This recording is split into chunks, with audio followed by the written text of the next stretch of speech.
শহীদ রাষ্ট্রপতি জিয়াউর রহমানকে গত আসলে আমরা 4 দশক বলতেই পারি, মানে যদি হিসাবটা এরকম হয় বা কম বেশিও হতে পারে, আহ, তাকে বরাবরই উপেক্ষা করা হয়েছে। তার সময়টাতে তার যে অবদান, দেশের প্রতি যে ধরনের চিন্তাভাবনা, দেশকে উন্নয়নের যে পরিকল্পনা যে নেওয়া হয়েছিল, একজন রাষ্ট্রনায়ককে এভাবে অবজ্ঞা করা, উপেক্ষা করাটি, সেটি তো দিনভর আমরা আসলে দেখেছি, দিন শেষে দেশের জন্য কোনো একটা ভালো কিছু বয়ে আসলে আনেনি। সেই বাস্তবতায় রেখে যদি জিয়াউর রহমানকে আপনাকে মূল্যায়ন করতে বলি, যে তার যে সংক্ষিপ্ত সময়টা আসলে বাংলাদেশ পেয়েছে, সেই সময়টা আসলে কেমন ছিল?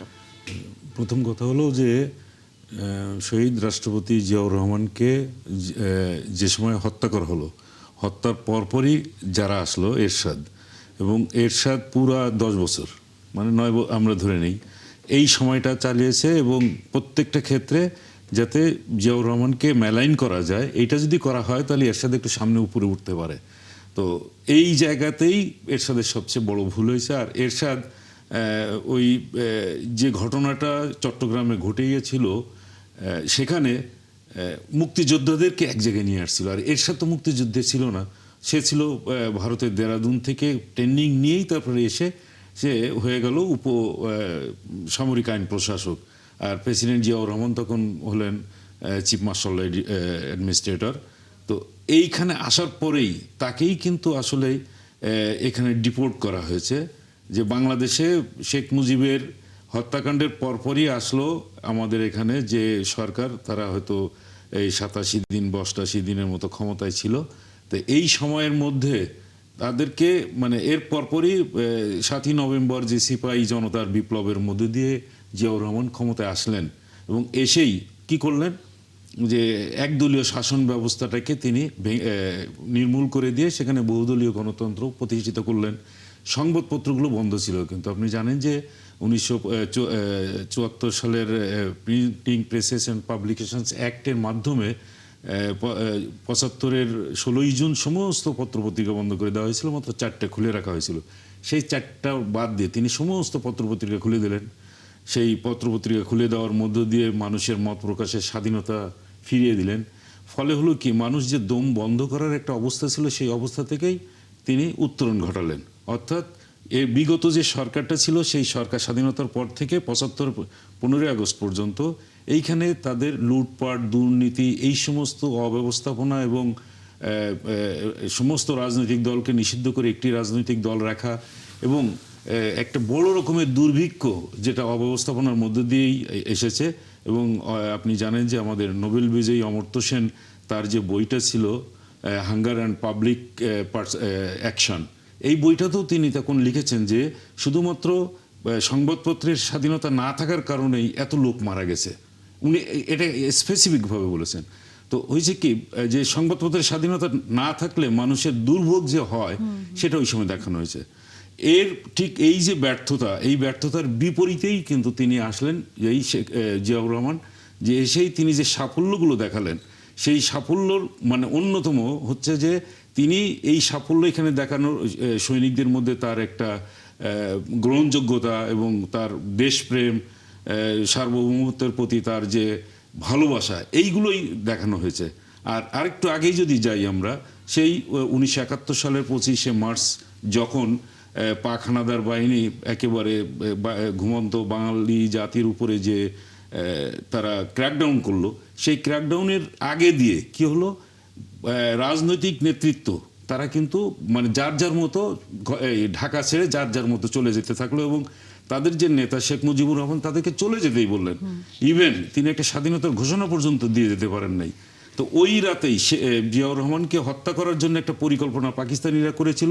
সেখান থেকে যেভাবেই হোক না কেন, যে চৌধুরী খালেকুজ্জামান তখন একজন ক্যাপ্টেন ছিলেন এবং কর্নেল অলি, তাদের বুদ্ধিমত্তার কারণেই তিনি সেই মৃত্যুর হাত থেকে বেঁচে এসেই, তখন প্রায় রাত 2টা-2:30 বাজবে, এই সময় যে জানজুয়া তাকে পাঠিয়েছিল, সেই জানজুয়াকে ধরে নিয়ে আসলেন এবং বললেন যেখানে যে তুমি আমাকে হত্যা করার জন্য পাঠিয়েছিলে, আজকে দেখো তোমাকেই আমরা হত্যার একটা প্রস্তুতি নিতে পারি। এবং ওই দিন সমস্ত বাঙালি সৈন্য যারা ছিল, তখন রাত 2টা 15 মিনিট, ওইখানেই তিনি ঘোষণা দিলেন যে উই রিভোল্ট। এবং ওই রিভোল্ট করার মধ্য দিয়ে বললেন যে এখন থেকে আমরা স্বাধীনভাবে মানে স্বাধীনতার যুদ্ধে ঝাঁপিয়ে পড়বো, যত আমাদের বাঙালি সৈন্য আছে, ইপিআর, তারপর অষ্টম ইস্ট বেঙ্গল রেজিমেন্ট যেটা ওই সময় গঠিত হয়েছিল, তার নেতৃত্বেই ছিলেন তিনি।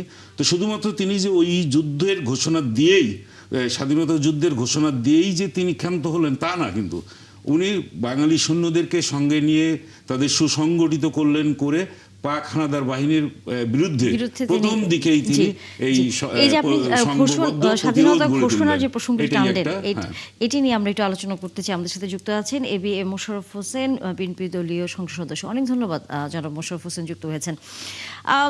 নিশ্চয়ই আপনি গণমাধ্যমে খেয়াল করেছেন, অথবা হয়তো খবরটি আপনার কাছে আছে, যে শহীদ রাষ্ট্রপতি জিয়া রহমানের এই যে স্বাধীনতার ঘোষণার বিষয়টি, আজকে যখন তার মৃত্যুবার্ষিকী নিয়ে নানা ধরনের আনুষ্ঠানিকতা চলছে, সেখানে ভারতীয় দূতাবাস তারা তাদের সামাজিক যোগাযোগ মাধ্যম ফেসবুকে একটি পোস্ট দিয়ে জিয়া রহমানের এই ভাষণটিকে তারা স্মরণ করছেন, এবং তারা বলছেন যে তার এই ভাষণের ফলে সাধারণ মানুষের পাশাপাশি যারা সামরিক বাহিনীতেও বাঙালিরা ছিল, তারা সবাই অনুপ্রাণিত এবং উৎসাহিত হয়ে দেশের জন্য তারা লড়াই করবার জন্য প্রস্তুত গ্রহণ করেছিল।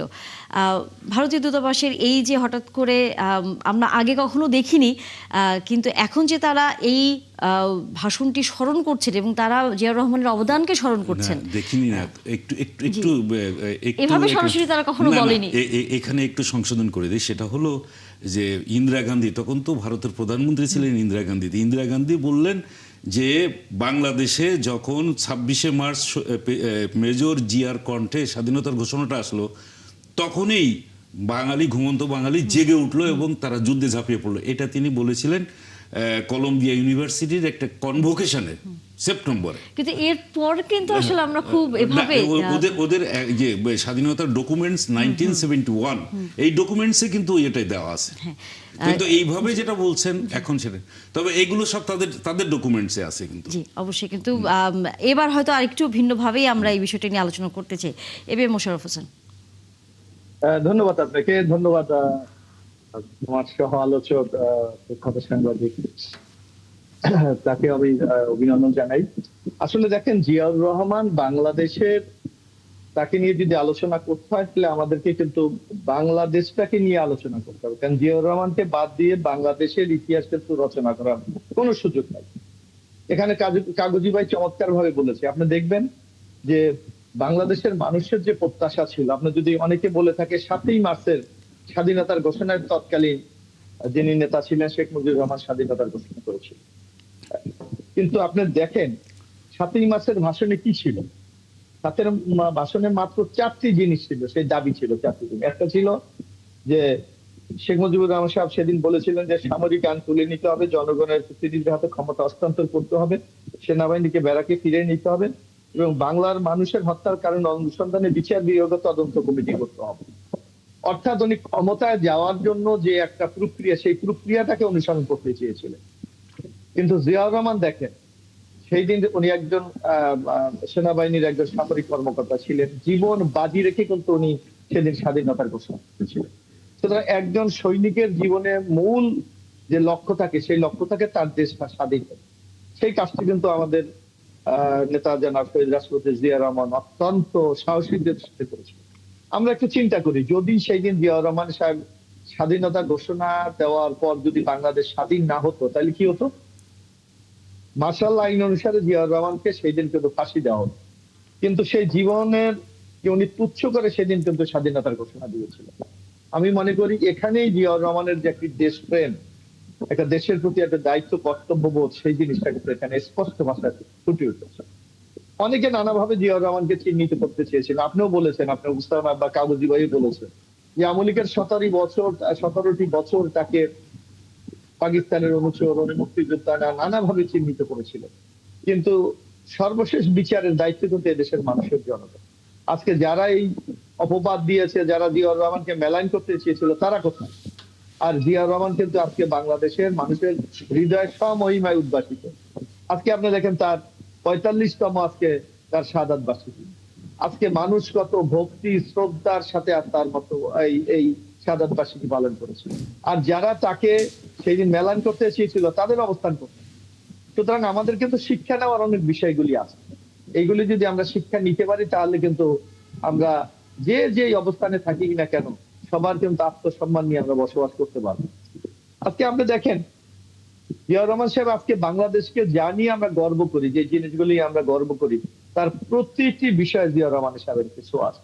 আমাদের স্বাধীনতার মূল চেতনা ছিল কি? গণতন্ত্র।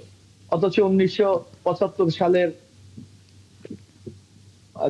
25শে জানুয়ারি সেই গণতন্ত্রকে হত্যা করে একদলীয় বাকশাল কায়েম করেছিল।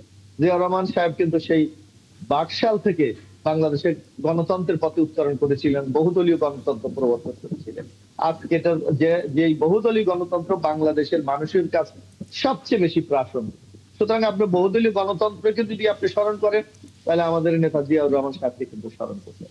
আজকে এখানে কাগজি ভাই আছে, আমরা দেখেছিলাম 1975 সালে সংবাদপত্রের স্বাধীনতা হরণ করে সেদিন মাত্র গুটি কয়েক সংবাদপত্র রেখেছিলেন। জিয়াউর রহমান শতগুণ করতে দেন সেই সংবাদপত্রের স্বাধীনতাকে উন্মুক্ত করে দিয়েছিলেন। আজও সেই লিগ্যাসি আমরা বহন করে কিন্তু সংবাদপত্রের স্বাধীনতা আমরা ভোগ করছি।